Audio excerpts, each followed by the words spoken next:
Hello everyone, সবাই কেমন আছো? আশা করি দুর্গাপুজো সকলের ভীষণ ভালো কেটেছে। ব্লগ স্টার্ট করলাম 1 অক্টোবর নবমীর দিনের। নবমীর দিন দুপুরবেলা আমি দিব্যেন্দুর সাথে চলে এসেছিলাম ডিফেন্স কলোনিতে। এটা না ডিফেন্সের একটা লেক। কোভিডের আগে খুব আসা হতো এই জায়গাটা, কোভিডের পরে আর আসাই হয়নি। যাই হোক, আমার আসতে একটু লেটই হয়ে গেছিলো। আসা মাত্র দেখলাম নবমী পুজো শেষ। মায়ের মুখখানা দেখো কি অপূর্ব দেখতে লাগছিল। এরপরে দেখলাম এক জায়গায় ভোগ দেওয়া হচ্ছে, নবমী পুজোর ভোগ। সবাই তো ভোগ হাতে হাতে আসছে আর গরম গরম হচ্ছে, ভোগ খাচ্ছিল। ভোগটা তো অপূর্ব ছিল, খিচুড়ি, তরকারি, চাটনি, পায়েস, একেবারে যেন অমৃত খাচ্ছিলাম গরম গরম। তো খাওয়া দাওয়ার পরে সবাই মিলে আমরা অনেক গল্পগুজব করলাম, ফটো তুললাম।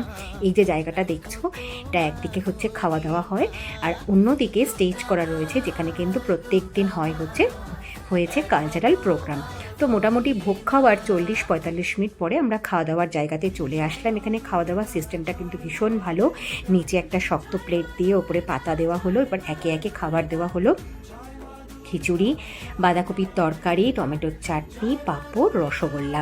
খাবারটা অ্যাজ ইউজুয়াল ভীষণ ভালো ছিল। আমি তোমাদের সাথে সপ্তমীর দিনই শেয়ার করেছি।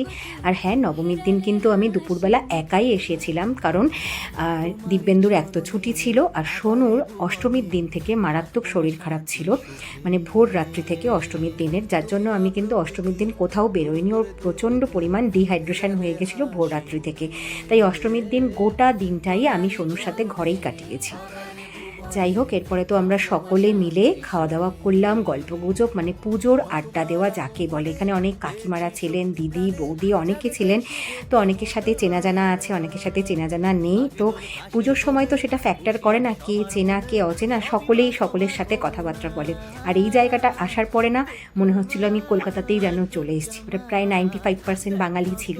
তো খাওয়া দাওয়ার পরে আবার দিব্যেন্দুকে কল করলাম, তো এসে কিন্তু আমাকে আবার নিয়ে গেল।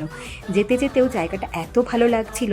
এই জায়গাটা দিনের বেলা ঠিক যতটা ভালো লাগে, রাত্রিবেলা কিন্তু ততটাই ভয়ঙ্কর লাগে, একদম ভুতুড়ে জায়গা লাগে। তো চলো, আজকের মতন টাটা। সকলে ভালো থেকো, সুস্থ থেকো।